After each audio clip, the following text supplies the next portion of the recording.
Have you ever walked through a classic car show and wondered about the cars that aren't there? The ones that time simply forgot? While everyone talks about Mustangs and Corvettes, there's a whole universe of American automotive history that's been lost to time.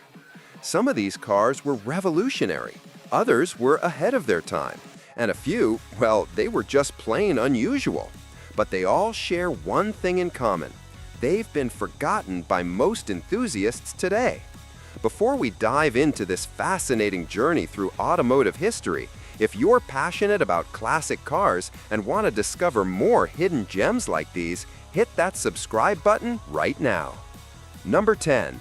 1975-1980 AMC Pacer.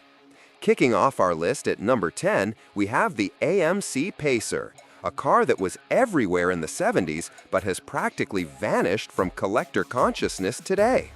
It featured a massive glass area covering 37% of its body surface, giving passengers an unprecedented view of the outside world.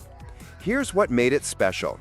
The Pacer was as wide as a full-size American car of its era, measuring the same width as vehicles like the Chevrolet Impala, but significantly shorter. AMC marketed it as the first wide small car. The design featured different door lengths, with the passenger door being 4 inches longer than the driver's door, making rear seat access easier. Under the hood, the base model came with a 232 cubic inch inline-six engine producing 100 horsepower, while an optional 258 cubic inch six was also available. In 1978, AMC added a 304 cubic inch V8 option.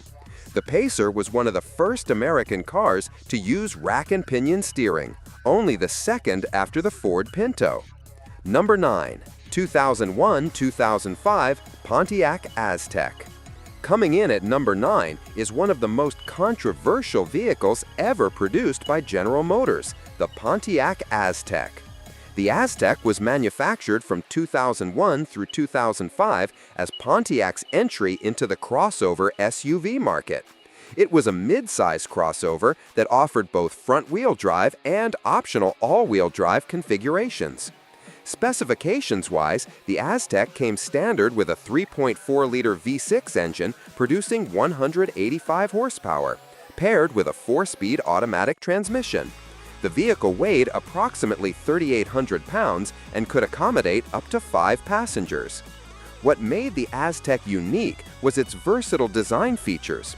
It included a removable center console that could be used as a cooler, a built-in air compressor, and optional camping equipment that transformed the rear into a tent setup. The rear cargo area featured a 2-piece tailgate, with the upper portion opening upward and the lower section folding down to create a seating area or work surface. Number 8. 1997-2002 Plymouth Prowler. At number 8, we have a car that tried to bring hot rod styling to the modern era, the Plymouth Prowler. The Prowler was produced from 1997 through 1999 under the Plymouth brand, then from 2000 through 2002 as a Chrysler, after Plymouth's discontinuation. This was one of the most unique vehicles of the 1990s, featuring a retro-inspired design that looked like it drove straight out of the 1930s. The Prowler was powered by a 3.5-liter V6 engine producing 214 horsepower in early models, later upgraded to 253 horsepower in 1999. What surprised many enthusiasts was the transmission choice. Only a 4-speed automatic was available. No manual transmission option was ever offered, which disappointed purists expecting a true hot rod experience. The design was revolutionary. It featured an aluminum body and frame, exposed front suspension, and a distinctive open-wheel front end, reminiscent of classic roadsters. The Prowler could accelerate from 0 to 60 miles per hour in approximately 5.9 seconds and had a top speed of 126 miles per hour. Number 7. 1982-1988 Oldsmobile Firenze. Number 7 on our list is the Oldsmobile Firenze, a compact car that General Motors hoped would compete in the growing small car segment. The Firenze was Oldsmobile's version of GM's J-body platform, sharing components with the Chevrolet Cavalier, Pontiac J2000, Buick Skyhawk, and Cadillac Cimarron. It was produced from 1982 through 1988 in various body styles, including a two-door coupe, four-door sedan, and station wagon. The base engine was a 1.8-liter four-cylinder producing 84 horsepower, which was later replaced by a 2.0-liter four-cylinder making 86 horsepower. An optional 2.8-liter V6 was available in the GT models, producing 125 horsepower. Transmission options included a 4-speed manual, 5-speed manual, and 3-speed automatic. The Firenze GT model, introduced in 1984, was the performance version. It featured sport-tuned suspension, unique body cladding, and the optional V6 engine. Number 6. 1984 to 1988 Pontiac Fiero. Coming in at number 6 is a car that showed real promise but was discontinued just as it was getting good, the Pontiac Fiero. The Fiero was produced from 1984 through 1988 and represented Pontiac's attempt to create an affordable American mid-engine sports car. This was significant because it was one of the first mass-produced mid-engine cars built in the United States. The base model came with a 2.5-liter four-cylinder engine producing 92 horsepower, known as the Iron Duke. This engine was criticized for being underpowered in a sports car. The more desirable GT model, introduced in 1985, featured a 2.8-liter V6 producing 140 horsepower, which provided much better performance. The Fiero featured a steel space frame with plastic body panels, making it lightweight and rust-resistant. The mid-engine layout provided excellent weight distribution and handling characteristics. The suspension was fully independent, borrowed from other GM vehicles, but retuned for the Fiero's unique configuration. Number 5. 1971 to 1980 AMC Gremlin. At number 5, we have another AMC creation that time has largely forgotten, the AMC Gremlin.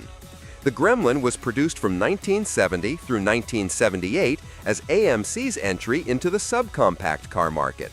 It was one of the first American-designed subcompacts, introduced on April 1, 1970, making it a pioneer in a segment that would soon be dominated by imports. The Gremlin's most distinctive feature was its truncated rear end, which gave it a unique, almost unfinished appearance. This design was actually a cost-saving measure.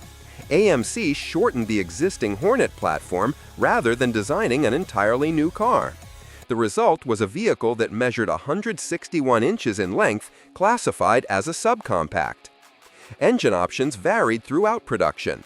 The base engine was a 199 cubic inch inline-six, producing 128 horsepower. A larger 232 cubic inch six and a 258 cubic inch were also offered. Starting in 1972, a 304 cubic inch V8 became available, creating the Gremlin X package, which offered surprising performance for such a small car. Number 4. 1971-1975 Chevrolet Vega. Number 4 on our list is a car that had enormous potential but became one of GM's biggest disappointments, the Chevrolet Vega. The Vega was produced from 1971 through 1977 as Chevrolet's answer to the growing small car market. General Motors invested heavily in this project, expecting it to compete directly with popular imports like the Ford Pinto, Toyota Corolla, and Volkswagen Beetle. Available in multiple body styles, including a two-door sedan, hatchback coupe, station wagon, and even a panel delivery van, the Vega offered versatility. The standard engine was a 2.3-liter aluminum block four-cylinder producing 90 horsepower. This engine featured several innovative technologies, including a silicon-impregnated aluminum block that allowed pistons to run directly on the cylinder walls without iron sleeves. Number 3. 1958 to 1960 Edsel. Taking the number 3 spot is perhaps the most famous failure in American automotive history, yet a car that's largely disappeared from roads and memory, the Edsel. The Edsel was produced by Ford Motor Company for only 3 model years, 1958, 1959, and 1960. It was named after Edsel Ford, son of company founder Henry Ford. Ford invested approximately $250 million in the Edsel's development, an enormous sum at the time, expecting it to fill a gap in their product lineup between Mercury and Lincoln. The Edsel was available in multiple series and body styles, ranging from the entry-level Ranger to the upscale Citation. Engine options were impressive, including a 361 cubic inch V8 producing 303 horsepower in the base Citation, and a 410 cubic inch V8 generating 345 horsepower in the top models. Number 2. 1953 to 1954 Hudson Hornet. Our runner-up at number 2 is a car that dominated racing in its time but has been largely forgotten by history, the Hudson Hornet. The Hudson Hornet was produced from 1951 through 1954 by the Hudson Motor Company. However, the most significant years were 1953 and 1954, when this car achieved legendary status in NASCAR racing. The Hornet featured Hudson's famous step-down design, where the passenger compartment sat lower than the frame rails. This innovative design lowered the center of gravity, providing exceptional handling and stability. The body was wide and low-slung for its era, measuring 201 inches in length. Power came from Hudson's legendary 308 cubic inch inline-six engine, affectionately known as the H145. This engine produced 160 horsepower in stock form, but could be ordered with the twin H-Power option, which featured dual single-barreled carburetors and increased output to 170 horsepower. While this seems modest today, the engine's tremendous torque and reliability made it formidable. Number 1. 1963 to 1967 Studebaker Avanti. And finally, our number 1 most forgotten car in U.S. history is the stunning Studebaker Avanti. The Avanti was produced by the Studebaker Corporation from 1963 through 1964, with a brief continuation in 1965 to 1966. This was Studebaker's last attempt to compete in the performance car market with a truly innovative design. The Avanti featured groundbreaking fiberglass bodywork designed by legendary industrial designer Raymond Loewy. The smooth, aerodynamic shape was years ahead of its time, featuring no grille, a distinctive forward-leaning nose, and flowing lines that looked more like a European GT than an American muscle car. Even today, the design looks modern. Under the hood, Studebaker offered a range of engines based on their 289 cubic inch V8. The base R1 engine produced 240 horsepower. The supercharged R2 version generated 289 horsepower using a Paxton supercharger. Rare R3 and R4 versions with larger displacement and more boost produced over 300 horsepower, making them genuine supercars for their era. The Avanti set multiple speed records at the Bonneville Salt Flats in 1962, with Andy Granatelli's modified versions reaching speeds over 170 miles per hour.